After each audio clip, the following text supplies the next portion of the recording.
So this notice saying, how about Assyria? Let's go to Genesis 2, verse 14a.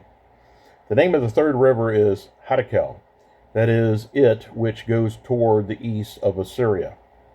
Now, even if a case can be built up that Assyria was an established nation during the Garden of Eden occupancy in Genesis, which I myself seriously doubt, Egypt was not.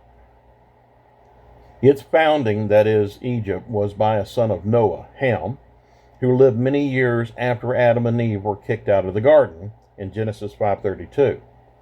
Incidentally, Ham, or the land of Ham, became the name of the Egyptian territory before the word Egypt ever came about.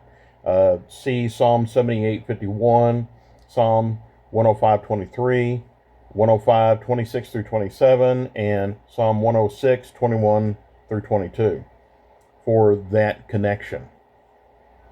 We see that Egypt is not even mentioned until long after the establishing of Ham, at least 350 years before Abraham, because Egypt's first mention in the Bible was in Abraham's day in Genesis 12:10. Now this tells me that the Assyrian Empire that was being spoken on by Ezekiel was that which fell not too long before this book of Ezekiel was actually written, as a warning to the then present Egyptian Pharaoh. Let's go to Albert Barnes' notes on the Bible.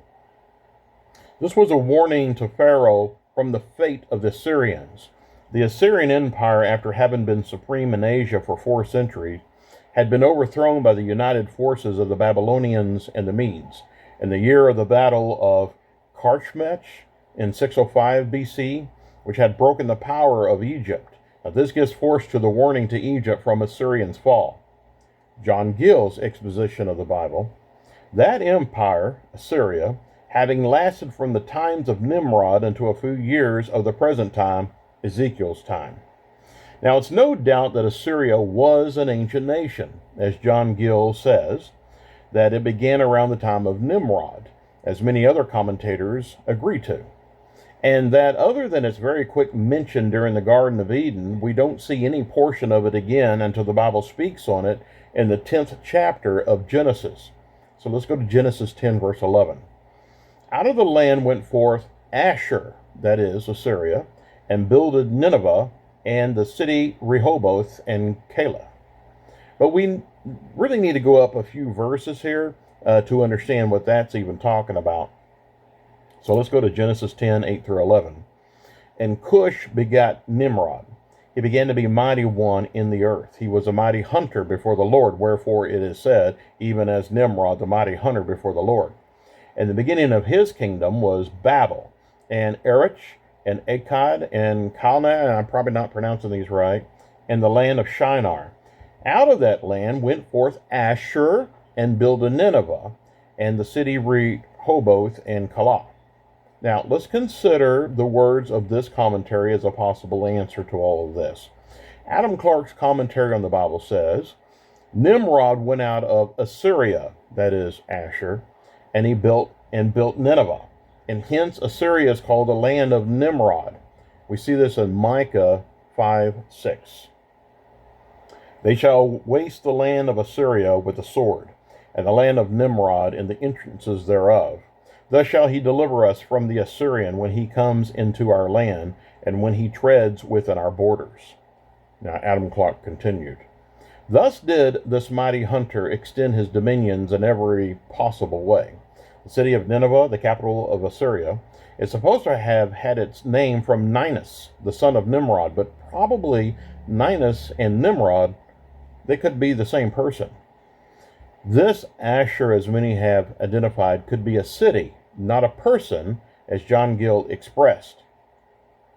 It's a question whether Ashur is the name of a man or of a country. Some take it in the latter sense. The Targum of Jonathan is expressed for him, which is this. Out of the land went forth Nimrod, and reigned in Assyria. Even though some might like to link this to a certain Ashur who was born in the book of Genesis, we don't see his birth until a few verses down in verse 22 of chapter 10. So that cannot be the same person of whom verse 11 may be speaking, since he wasn't even born yet. Or it could be that Assyria was already founded even before Nimrod, but was only a very small, and Nimrod conquered it very easily.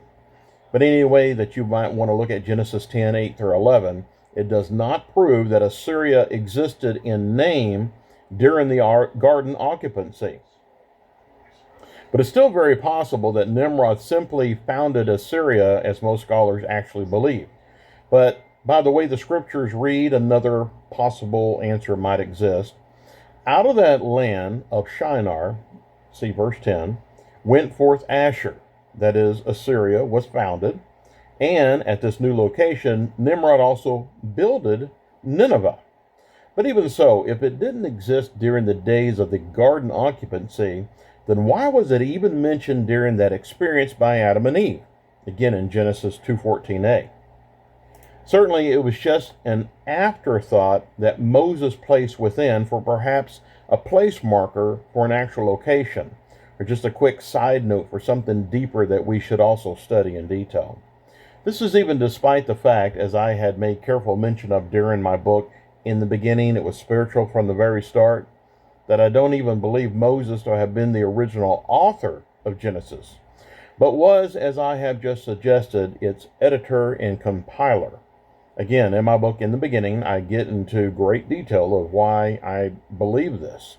And yet, unless somebody wants to say and believe that God simply dictated the entire book to Moses of Genesis during his wandering of the wilderness, somebody would have to say that the book of Genesis was only people playing telephone for many, many years until Moses finally decided to write it down and all the collected stories into the single book of Genesis.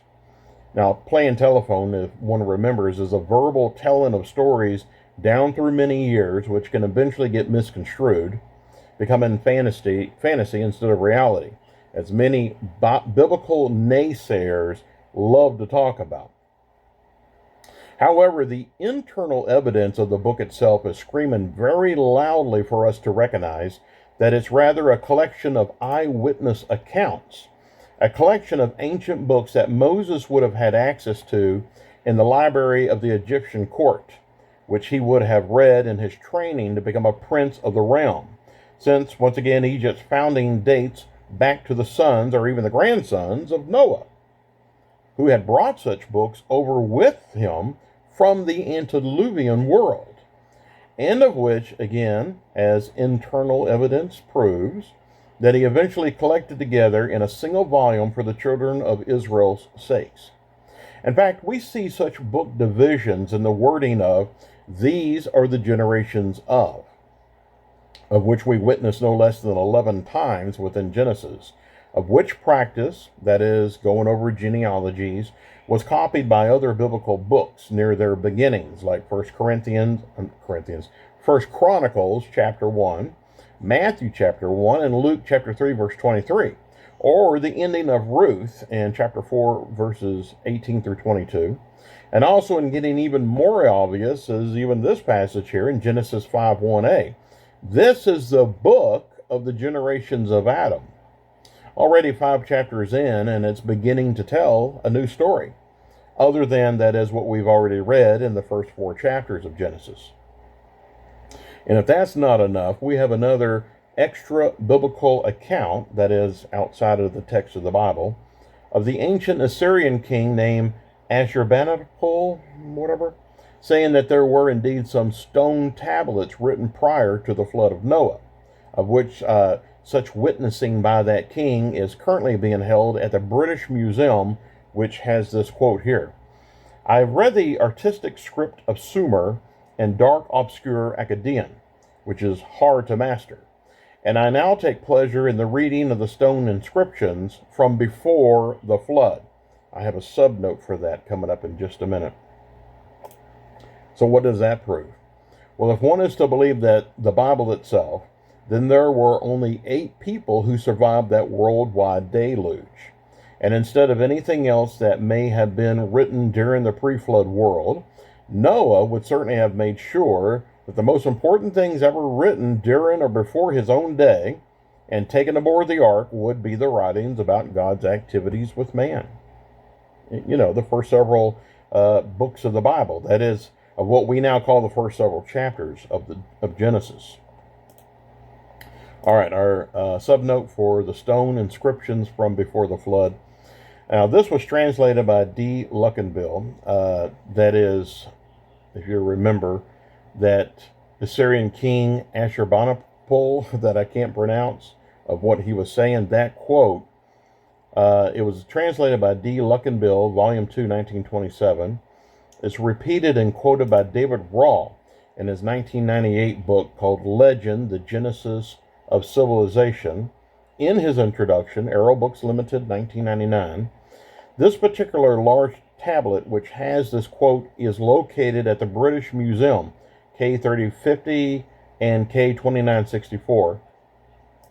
This is also quoted and expanded, that is, with more what that king had to say, along with a small bit of history about him, by Joseph P. Free in his book Archaeology and Bible History, Zondervan Publishing House, 1992.